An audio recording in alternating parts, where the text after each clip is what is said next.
esta conferencia de prensa mañanera. Le decía que sí concluye esta conferencia de prensa mañanera en la que el presidente primero rinde un breve homenaje al gobernador fallecido de Puebla, Miguel Barbosa, y asegura que pues va a tener este homenaje extendido más tarde, a las 11:30, ahí en Puebla. Por eso es que termina su conferencia de prensa mañanera. Mire, decir temprano es decir mucho, porque antes terminaba las mañaneras a las 8 de la mañana. A mí todavía me tocó una mañanera en la que estaban apenas dando las 8 y los corresponsales huevones de la fuente, no todos obviamente, ¿no? Pero muchos de ellos decían, ya, presidente, la hora, le hacían así con su reloj, imagínense.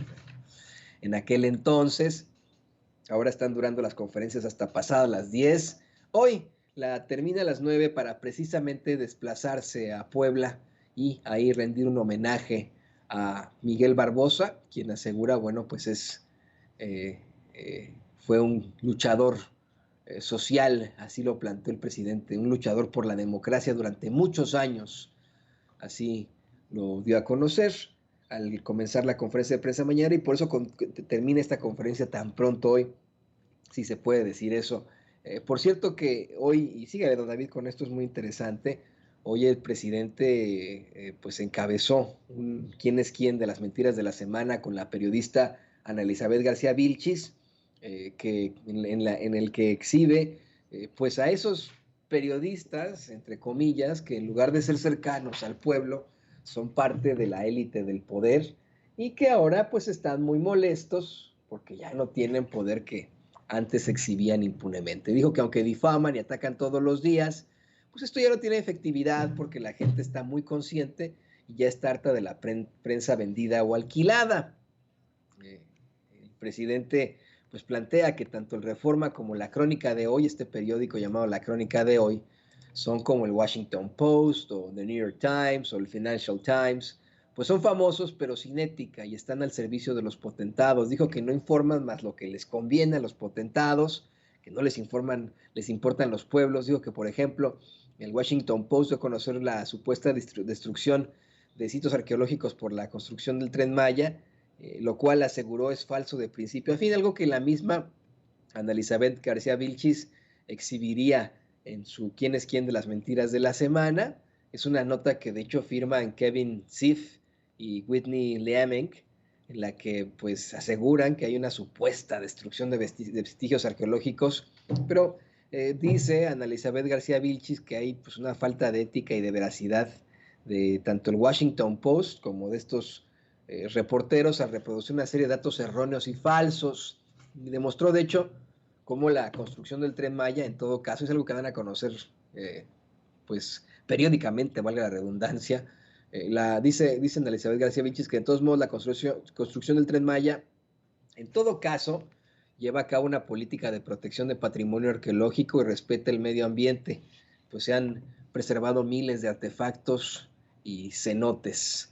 Así lo planteo. Le digo, un quién es quién en el que, híjole, exhibió de la forma más terrible a pues esos de los medios de comunicación tradicionales. Yo no me atrevo, con mucho respeto se lo digo, a llamarles periodistas, ¿no? A lo mejor comunicadores, pero bueno, a esos personajes de los medios de comunicación tradicionales que vaya que desquiciados, pues nadan sincronizadamente contra todo lo que tenga que ver con López Obrador, pero ahora específicamente contra esa reforma electoral, ¿no? Y de hecho no sé, perdón que lo eche al agua, donde no sé si me pueda poner esos audios que puso hoy el presidente. Fue el segundo momento del quién es quién de las mentiras de la semana, que estuvo bien interesante. No sé si lo puedo adelantar a esa parte cuando el presidente y Ana Elizabeth García Vilchis ponen los audios de estos, pues de estos infames comunicadores, de estos nefarios, si se les puede llamar así, comunicadores, ¿no?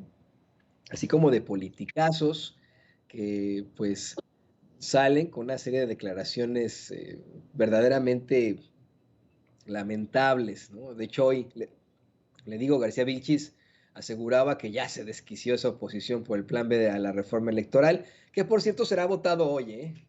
Hoy votan en el Senado ya con los cambios que necesitaba ese plan B a la reforma electoral, Y dice Ana Elizabeth García Vilchis que en los medios corporativos, así como en las redes sociales, arreciaron las mentiras y los ataques.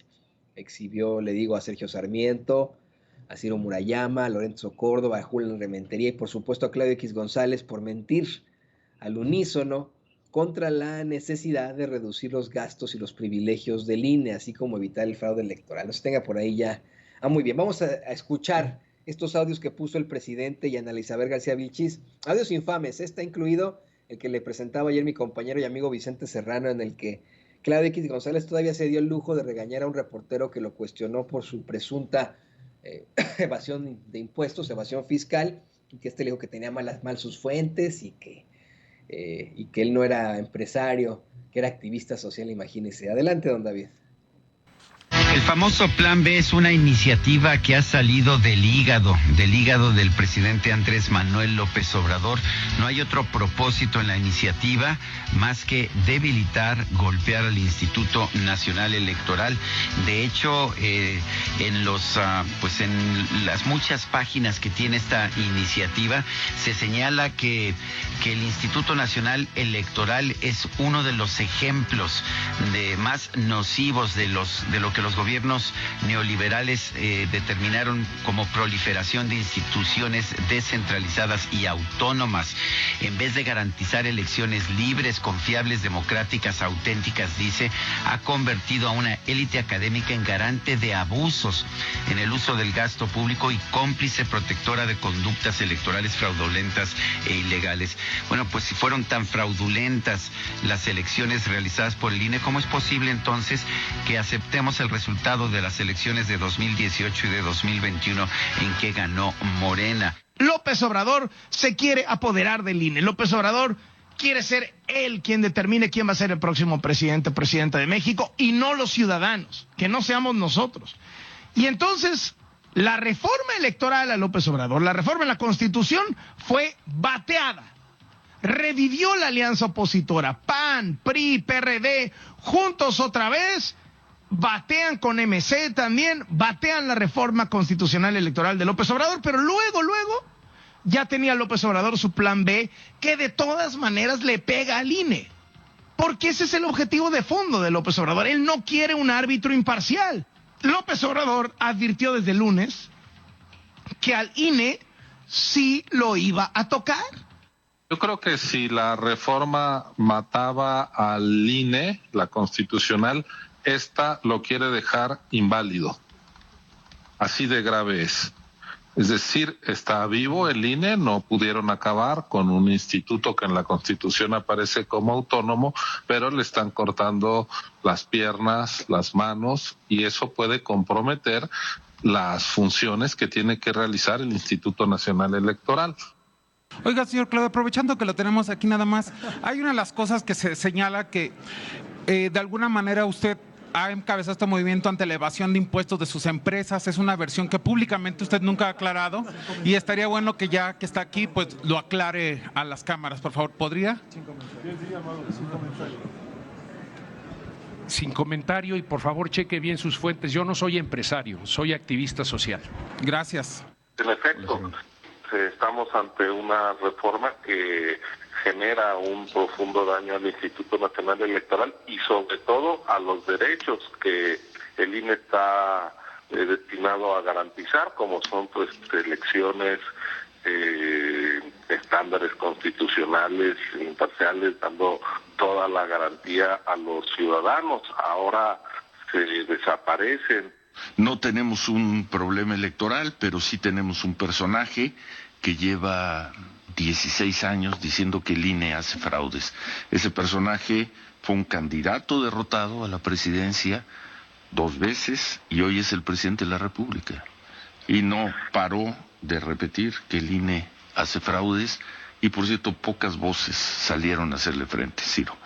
Y ahí están las consecuencias, ahí están los resultados, ¿no? También de debates que no se dieron en su momento.